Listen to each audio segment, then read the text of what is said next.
नमस्ते, मेरा नाम है चारू सिंह और लाइव लॉ में आपका स्वागत है। हमारे समाज में कोई अपने दिमाग का काम करता है तो कोई मजदूरी का, और वहीं अगर कोई अपने देह का इस्तेमाल करके सेक्स वर्क करे तो उसमें क्या हर्ज है। अलग अलग तरह से अपनी रोजी रोटी कमाने वाले सभी लोगों को इज्जत से समाज में रहने का पूरा अधिकार है। तो आज की इस वीडियो में हम इस विषय से जुड़े कुछ सवाल उठाएंगे, जैसे कि क्या अधिकार होते हैं सेक्स वर्कर्स के, क्या प्रोस्टिट्यूशन कानूनी है या गैर कानूनी, आइए जानते हैं।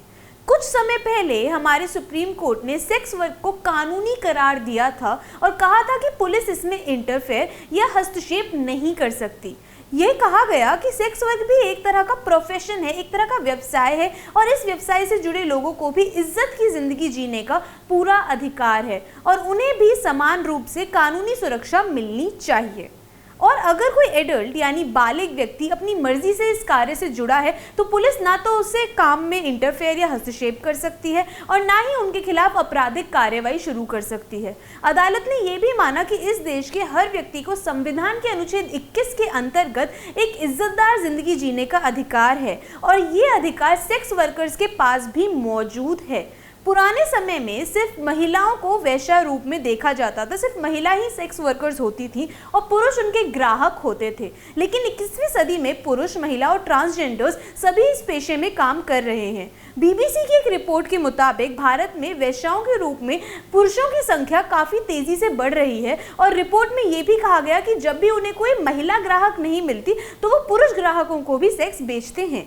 इमोरल ट्रैफिकिंग अधिनियम 1956 की धारा 2F के अंतर्गत प्रोस्टिट्यूशन यानी वेश्यावृत्ति की परिभाषा किसी भी व्यावसायिक उद्देश्य के लिए किसी व्यक्ति के यौन शोषण या दुरुपयोग के रूप में दी गई है। भारतीय दंड संहिता 1860 यानी इंडियन पीनल कोड की धारा 372 और 373 भी वेश्यावृत्ति से संबंधित हैं, लेकिन सिर्फ बाल वेश्यावृत्ति तक ही सीमित हैं, लिमिटेड हैं। हालांकि आईपीसी की धारा 366A, 366B और 370A के तहत सेक्स के लिए विदेश से लड़कियों को आयात या इंपोर्ट करने के लिए या तस्करी करने के लिए या व्यक्ति का शोषण करने के लिए दंड देने के प्रावधान हैं। अगर स्टेटिस्टिक्स की मानी जाए तो लगभग 12 से 15,000 औरतें और बच्चे हमारे देश में लाए जाते हैं इन्हीं सारे व्यवसाय से जोड़ने के लिए, और लगभग हमारे देश में 40,000 बच्चों का हर साल अपहरण हो जाता है, जिनमें से 11,000 के बारे में कुछ पता ही नहीं चलता कि वो कहाँ गए। यहाँ आप देख सकते हैं कि आईपीसी के अंतर्गत वेश्यावृत्ति से जुड़े प्रावधान बहुत ही कम और सीमित हैं, लिमिटेड हैं, लेकिन सेक्स वर्कर्स यानी वेश्यावृत्ति से जुड़े लोगों के पास क्या अधिकार हैं, आइए जानते हैं। हमारे भारतीय संविधान के अनुसार मौलिक अधिकार भारत के प्रत्येक नागरिक के लिए उपलब्ध हैं और सेक्स वर्कर्स भी नागरिक होने के नाते इन अधिकारों का आनंद लेने के हकदार हैं। भारतीय संविधान के अनुच्छेद 21 के तहत प्रदान जीवन का अधिकार एक वेश्या यानी सेक्स वर्कर के लिए उपलब्ध है और इस बात को Buddhadev Karmaskar versus state of West Bengal के मामले में घोषित किया गया था। इस मामले में आरोपी को एक सेक्स वर्कर की हत्या के लिए जिम्मेदार ठहराया गया था। यहाँ अदालत ने ये माना, ये देखा कि एक महिला इस व्यवसाय में भोग या प्लेजर के लिए नहीं बल्कि गरीबी या पॉवर्टी की वजह से आती है या लिप्त होती है और उसके पास जीवन का पूरा अधिकार है। यदि ऐसी महिला को तकनीकी या प्रोफेशनल या व्यावसायिक ट्रेनिंग दी जाए या उसके प्रशिक्षण दिया जाए तो वह अपने शरीर को बेचने की जगह अपने कौशल से अपनी खुद की जीविका कमा पाएगी। इसके अनुसार सुप्रीम कोर्ट ने केंद्रीय सरकार और राज्य सरकारों को पूरे देश में सेक्स वर्करों को व्यावसायिक प्रशिक्षण देने के लिए योजनाएं बनाने के लिए निर्देश दिया था।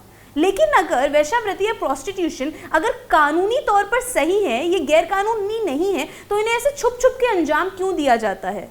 देखिए, the immoral traffic prevention act जो है उसने कई प्रतिबंध यानी रिस्ट्रिक्शन लगाए हैं प्रोस्टिट्यूशन पर।